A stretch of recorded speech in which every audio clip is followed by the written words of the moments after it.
हमारा पहाड़ी का किला, और इस पहाड़ी किले पर मैं क्या देख रहा हूँ कि सुंदरी की लाश पड़ी हुई है। नहीं सुंदरी, तुम मुझे छोड़कर नहीं जा सकती, तुम मुझे छोड़कर नहीं।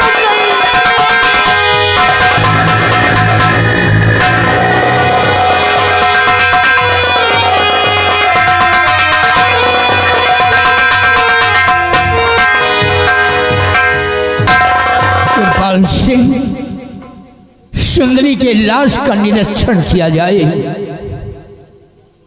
जो आज्ञा राजन, मैं अभी सुंदरी की लाश का निरीक्षण करता हूँ। आखिर सुंदरी का खून हुआ तो कैसे हुआ, मैं अभी देखता हूँ।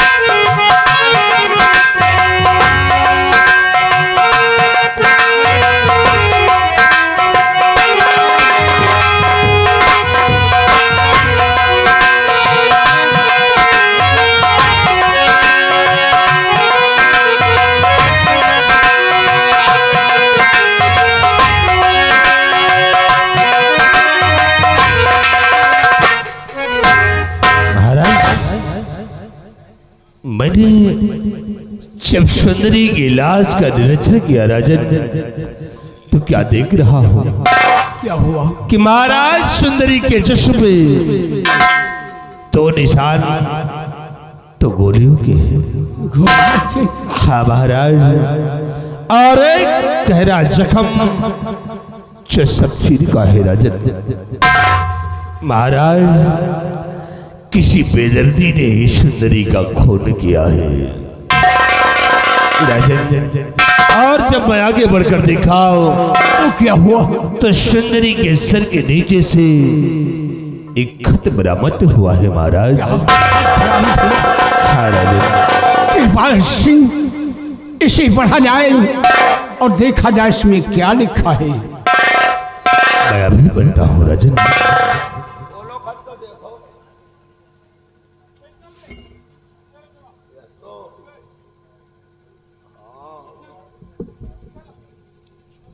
पत्र का मजमून सम्राट सत्यजीत सिंह, सितम चौनारगढ़।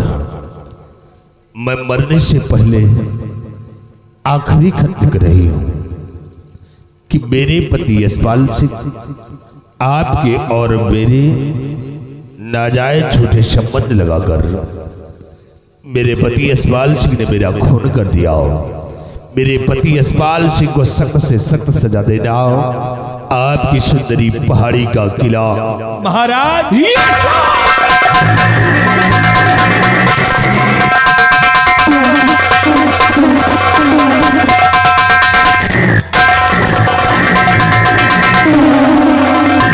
महाराज, नहीं, ये झूठ है महाराज। इतनी बड़ी साजिश, सुंदरी को बेटी समान मानता था और सुंदरी का खून करके मेरे पर लांछन लगा दिया। नहीं रामखोर,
मेरी शान घटा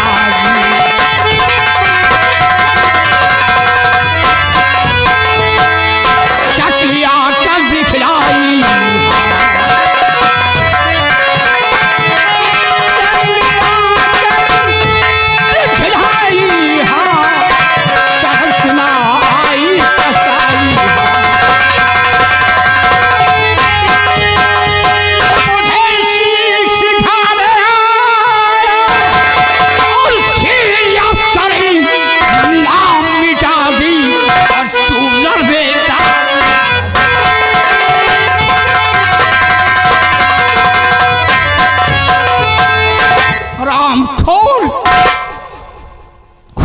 करके सुंदरी का मेरे पर लांछन लगा दिया। तुझे मैंने क्या समझा था और तू क्या निकला? अरे जिसको समझा देवता वो निकला शैतान और कर्म करे हैवान का बन बैठा।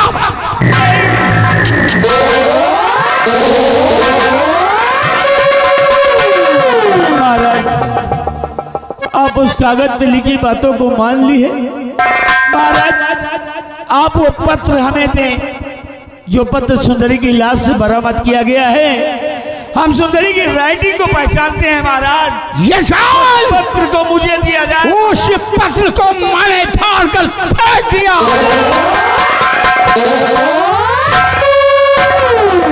क्या कहा महाराज?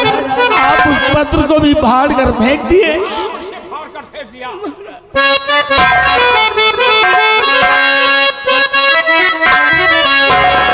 और साहर तौर से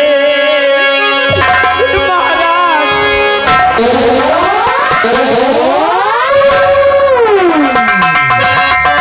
साहर तौर से मैं तुम्हारा गया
फंसाया जा रहा हमारा।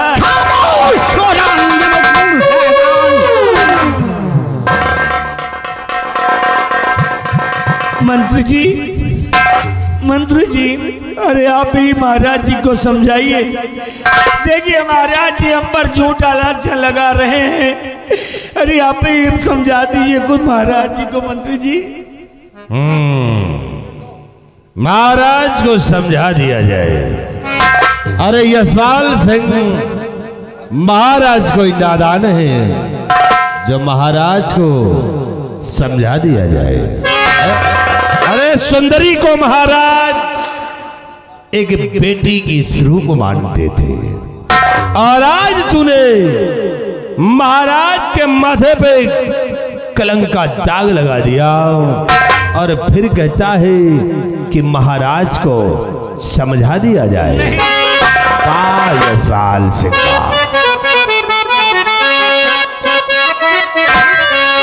तो वाहन को है कैसे तू समझा,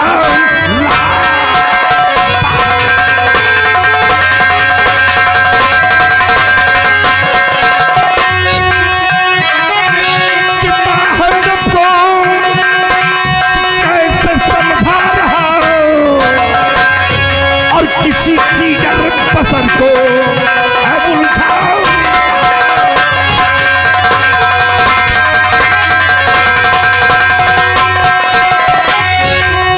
लाख कोशिश करें पर बचेगा नहीं। यशपाल सिंह चाहे जितनी कोशिश कर ले, कि लाख कोशिश करें पर बचेगा नहीं, और शक्ल राया को अपनी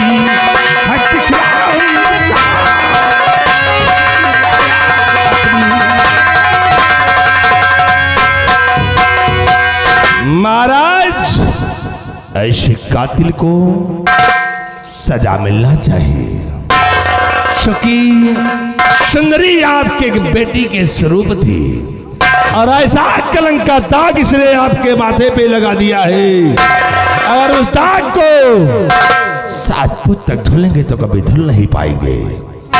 इसे सजा मिलना चाहिए राजन, ऐसे कातिल को सजा मिलना चाहिए। कृपाल सिंह, इसे अवश्य सजा मिलेगी। सबसे पहले इसके जिस्म से ये शाही वर्दी उतारी जाएगी। दरबारी, क्या देख रहे हो?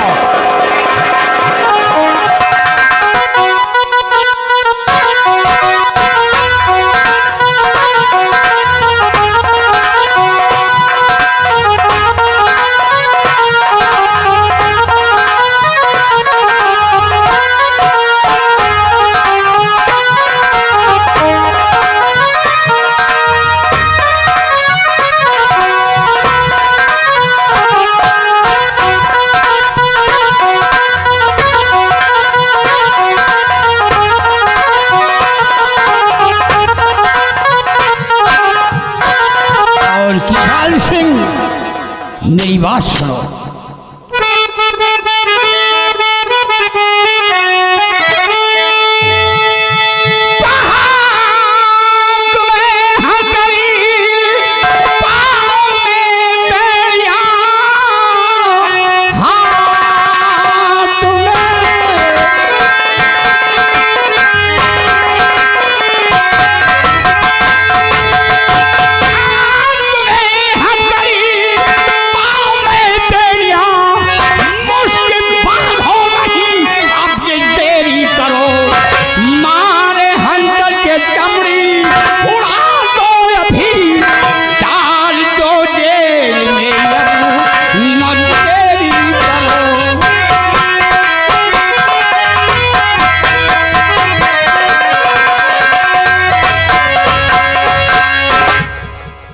हरामखोर मंत्री कृपाल सिंह, हमारा हुक्म है दरबारी, इसके हाथ पे हथकड़ी डाल दिया जाए। ले जाओ इसे, सराफा में डाल दिया जाए।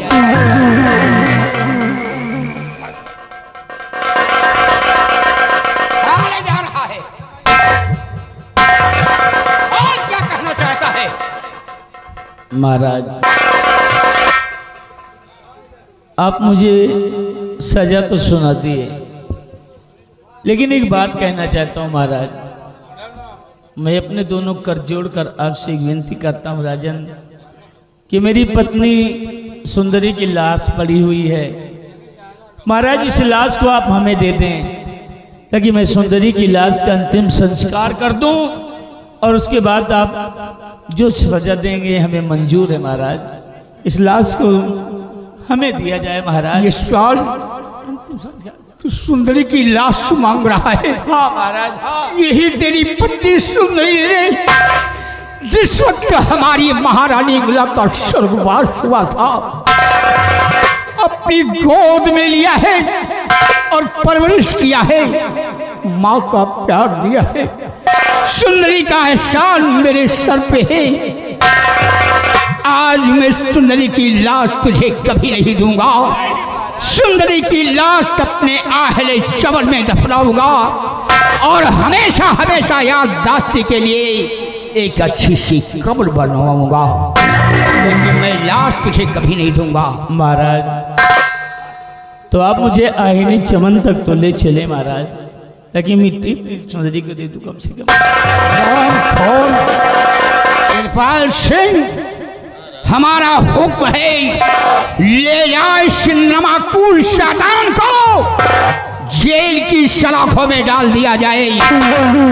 तीसरे दिन इसे खाना दिया जाए और चौथे दिन इसे पानी दिया जाए और सुबह शाम इसके जिस्म पे हरे बांस की मार पड़नी चाहिए। ले जा घसीटते हुए, वरना मैं इसका केचुआ इसके पीछे दबा दूंगा।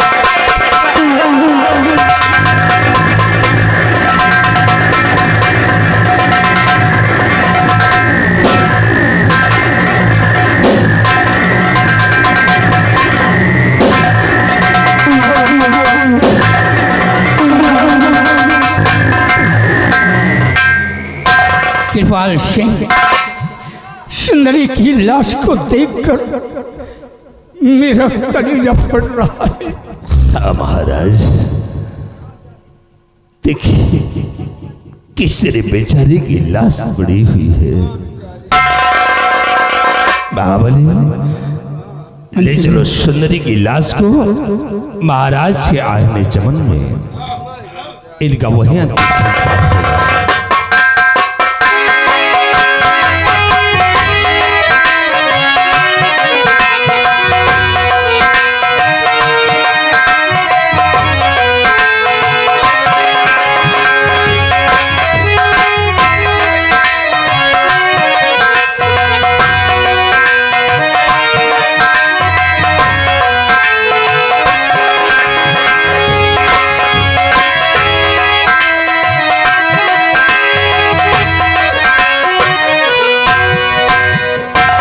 महाबली, ए महाबली, क्या करे महाबली? बड़ी भारी चाल चला था यार। साले हरामखोर, मैंने क्या कहा था कि अगर तेरी जुबान खुली तो वही हासिल होगा जो सुंदरी का हुआ है। और तम साले बार बार इशारा हमारी तरफ करते थे। इशारे करत रहे, बताओ तो नहीं रहे।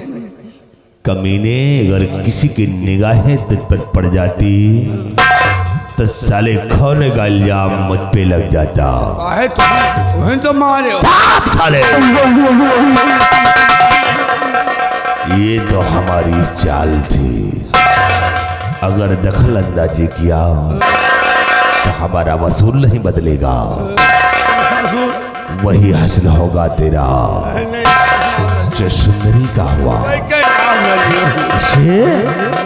आओ हमारे साथ, हमारा साले ऐसी हरकत नहीं। चल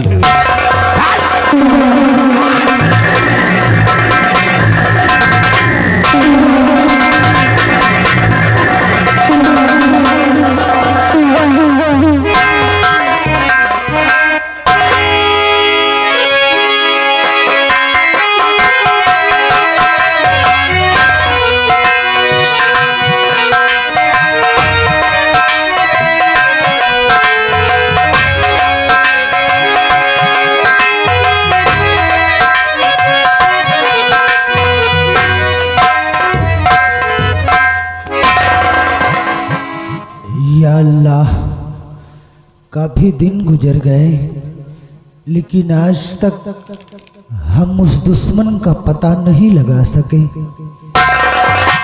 खैर, मेरा बेटा मोती सयाना हो गया है, सयाना तो हो गया, लेकिन बचपना उसका आज भी नहीं गया है। जब देखो तब बच्चों के साथ हर वक्त खेल में लगा रहता है।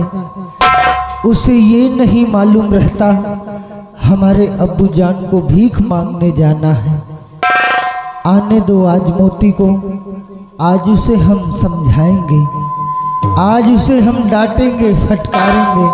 आने दो मोती को।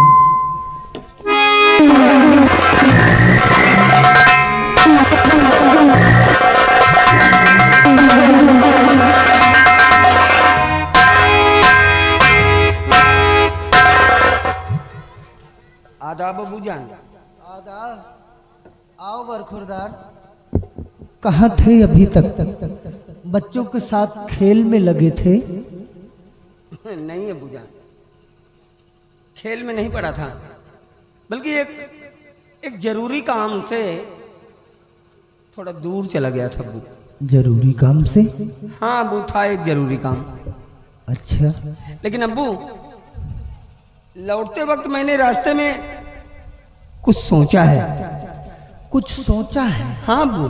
क्या सोचा है अबू? बेटा? यही कि रोज आप फेरी पे जाते हैं, मांग कर लाते हैं, जो भी मिलता है उसी से हम अपना पेट भरते हैं। वो तो है, लेकिन अबू जान, अब मैं बड़ा हो गया हूँ, आपके कद के बराबर हो गया हूँ, इसलिए अबू जान अब मैं अपने पैरों पे खड़ा होना चाहता हूँ। मतलब यही कि अबू जान, रोज आप मांगने जाते हैं, लेकिन अब आज के बाद आपका मांगने जाना बंद। बंद? हाँ अबू जान, अब आज यही सोचा है? हाँ अबू जान। कभी ये भी सोचा है कि अगर भीख नहीं मांग कर लाएंगे तो क्या खाएगा तू और क्या खाएंगे हम? अरे भूखों मर जाएंगे। नहीं अबू, उसकी नौबत नहीं आएगी। फिर? दरअसल आज के बाद मैं मांगने जाऊंगा। तू? हाँ अबू, मैं मांगने जाऊंगा और मांग कर लाऊंगा, और जो भी मिलेगा उसे अपने हाथों से पकाऊंगा और अपने हाथों का निवाला इंशाअल्लाह आपके मुंह में डालूंगा अब्बू।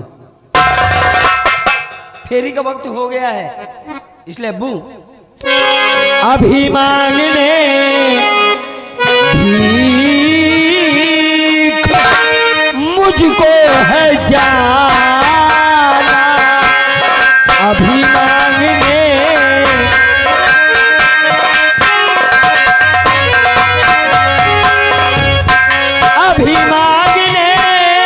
भीख मुझको है जाना।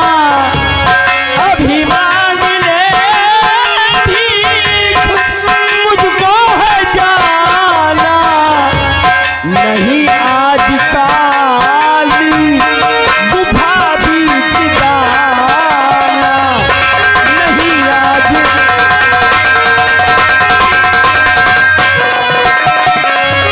ऐ वालिद तुम्हें आज जाने न दूंगा। ऐ वालिद तुम्हें आज जाने न दूंगा। यहीं पर रहो, हो गया मैं सयाना। यहीं पर रहो।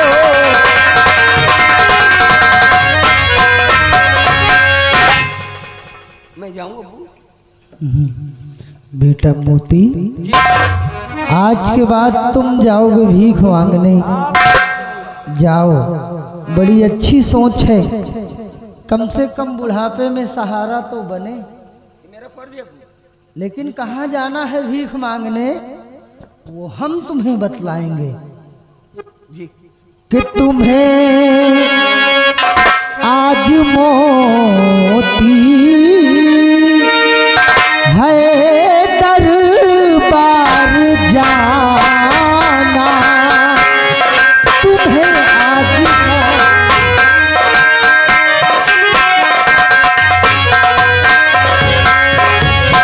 तुम्हें आज मोती है दरबार जाना। और वहाँ मांग गुलशन से है भीख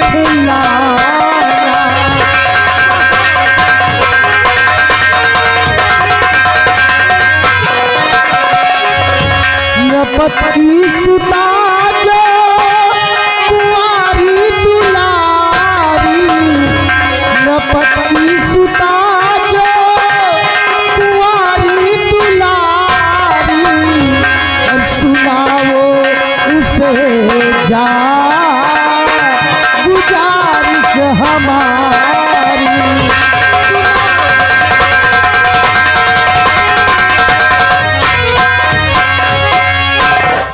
जाओ भीख मांगने, लेकिन आज तुम्हें कहीं और से भीख मांग कर नहीं लाना है, बल्कि इसी चुनारगढ़ में से महाराज सत्यजीत सिंह का नाम तो सुना ही होगा।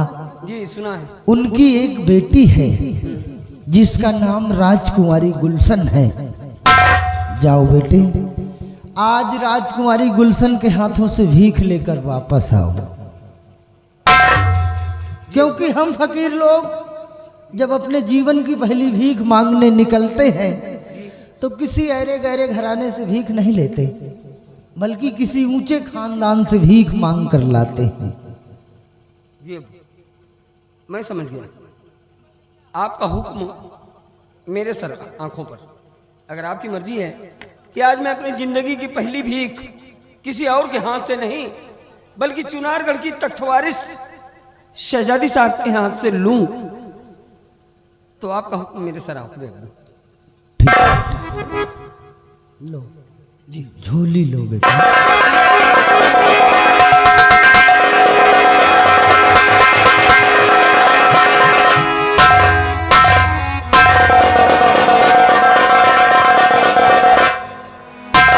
और हाँ बेटा मोती, जी अबू।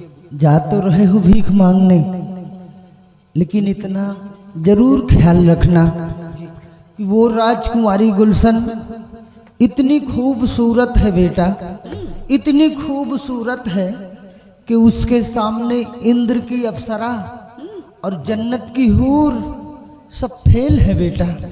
इसलिए जा तो रहे हो, वहां जाकर अपनी नीयत को नहीं डिगाना बेटे। आप बेफिक्र रहिए अबू। यकीनन मैं आपको शिकायत का मौका नहीं दूंगा। मैं आपका बेटा हूं, आपने मेरी परवरिश की है, मैं आपके बताए हुए नक्शे कदम पर चलूंगा। आप भरोसा रखिए। अच्छा अबू, मैं जा रहा हूँ, और हाँ, लौटने में अगर मुझे देर हो जाए तो मेरी फिक्र आप बिल्कुल न करिएगा और अपना ख्याल रखिएगा अबू। ठीक है बेटा, खुदा हाफिज।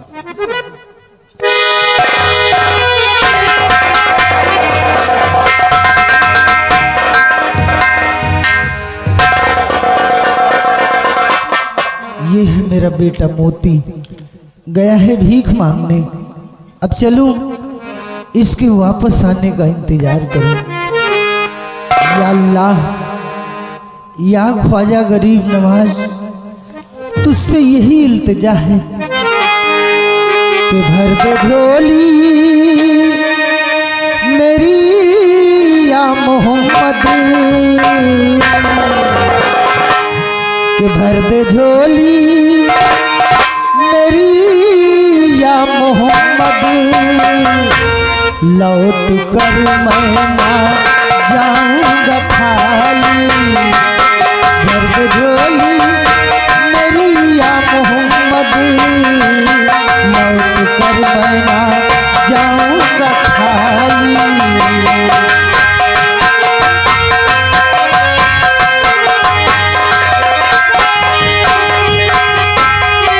भर दे झोली मेरी या मोहम्मद, लौट कर मैं ना जाऊंगा खाली। खाली लौट कर मैं ना जाऊंगा खाली। नवासों का सदका आता हो, कुछ नवासों का सदका आता हो, दर पे आया है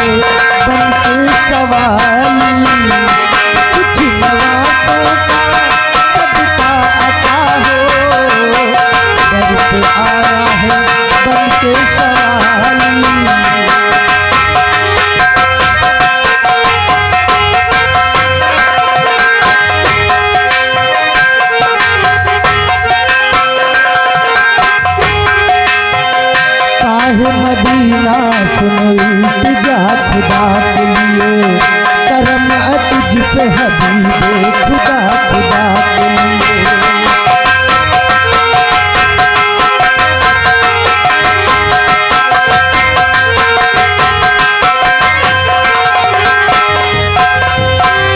साहे मदीना सुनो इल्तिजा खुदा के लिए, करम है तुझ पे हबीबे खुदा खुदा के लिए। हुजूर गुन चले उम्मीद अब तो खिल जाए,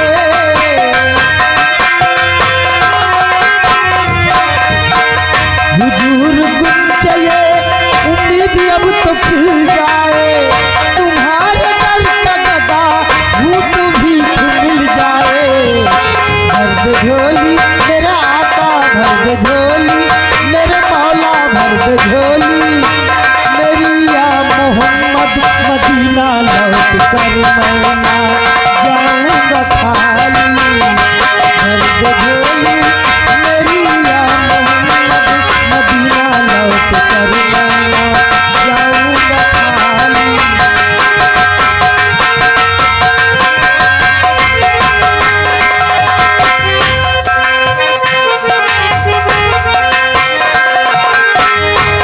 तुम गरीबों के गमख्वार हो या नबी, बेबसों के मददगार हो या नबी।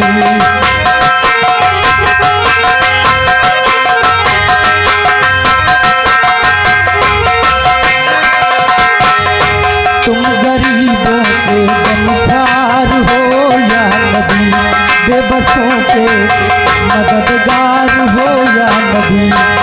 सबकी सुनते हो अपने हो या गैर हो,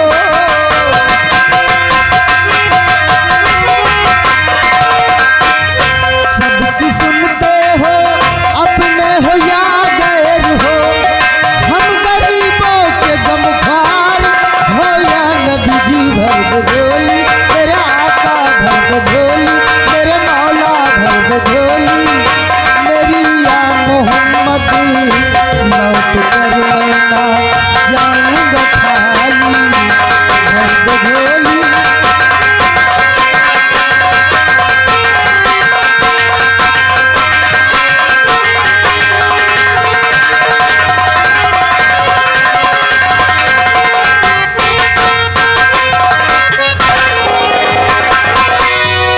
महाबली, है महाबली, इधर आओ।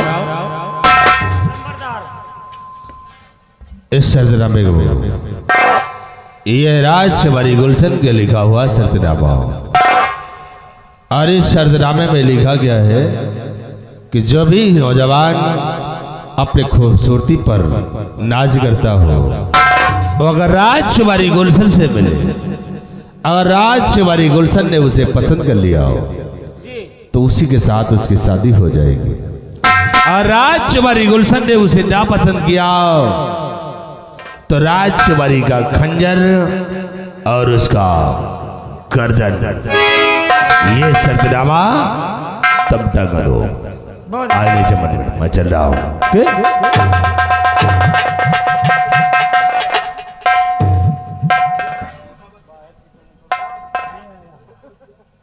शर्तनामा टांग दिया हूं।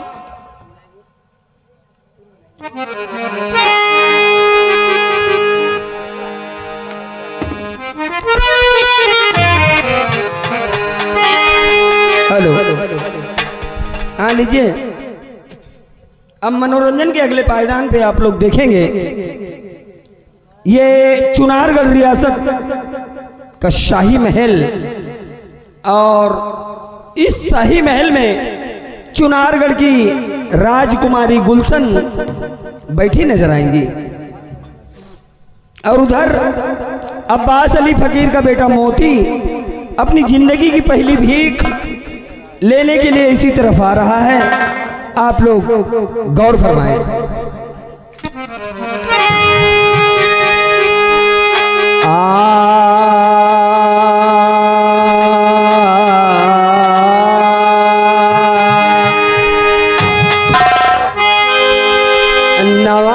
नवाजता है जो सबको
यह दर हो जिस किसी का अपनी निगाह कर दे।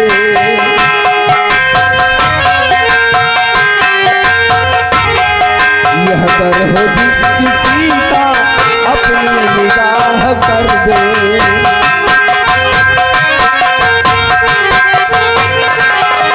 यह दर हो जिस किसी का अपनी निगाह कर दे।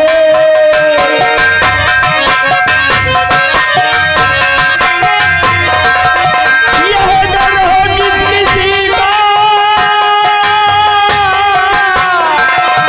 यह दर हो जिस किसी का अपनी निगाह कर दे।